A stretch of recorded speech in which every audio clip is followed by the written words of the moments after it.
that I did for the past 3 years that I became an employee resulted to the final script that I had.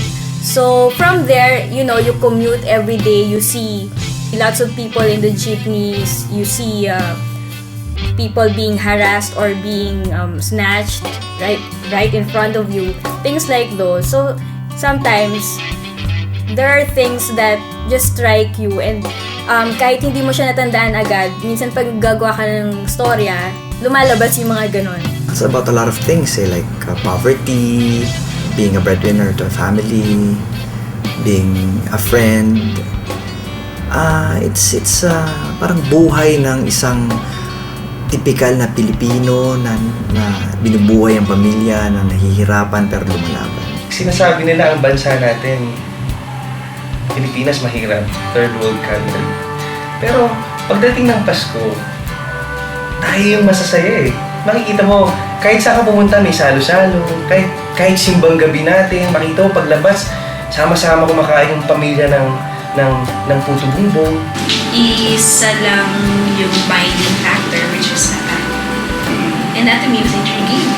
Kasi, naman, everybody uses tin can, be it the poor beggar, or be it somebody who produces it, or even the housewife who opens a tin can of sardines or corned beef kung sa ka. There is such a reality inside and outside of the homes of people, tsaka sa streets. Kasi feeling ko parang may illusion ng mga tao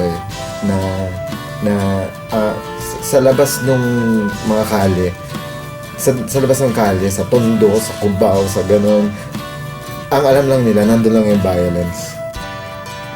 Pero para sa akin, parang napakita nitong film na to na inside people and outside, literally in the streets, there is such violence.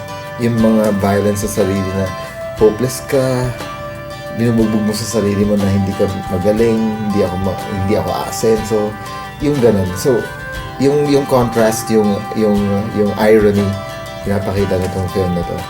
As opposed to, yung mga per se violent films and tungkol sa isang mahirap na Lahat ng mga pinagdadaanan ng mga Pinoy na kahit nahihirapan, lumalaban, kahit na nasasaktan, kahit na sobrang hirap na humingiti pa rin, tinatawanan pa rin ng napakasakit ng ugali. Kasi yun naman ang katotohanan, di ba? Wala tayong magagawa kundi tanggapin kung ano yung meron at baguhin siya sa pamaraan natin.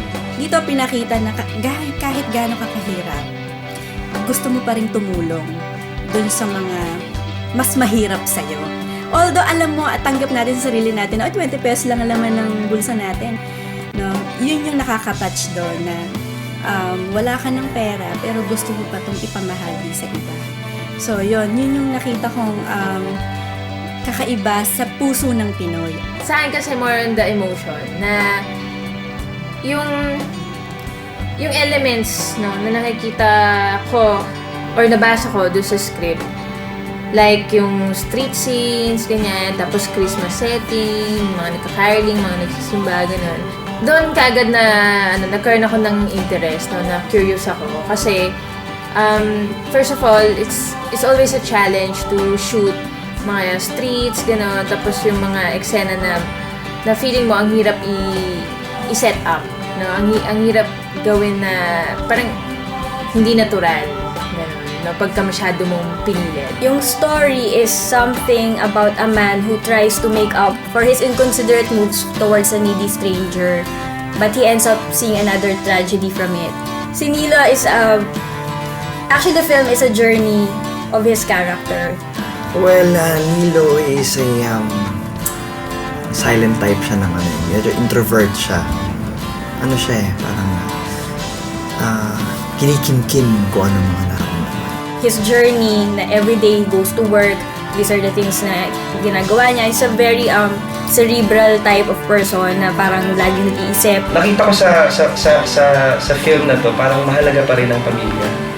Tsaka kung gaano kasakit mawala ng isang kaibigan, ng isang anak na minamahal. No matter how hard you try your best to go a straight path, there would be something that might come in later on na you have to adjust, na you have to do something na yung plans mo have to somehow be versatile enough so that you can still go on with your journey.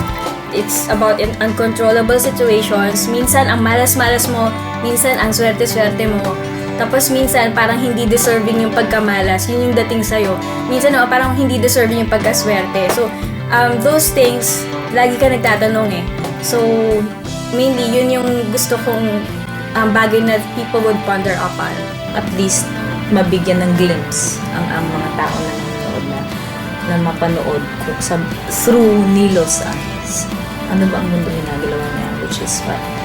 Breadwinner siya, factory worker siya, salary niya kasi isang factory worker.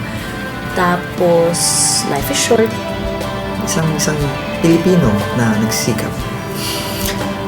Parang tayong lahat. Story natin to eh.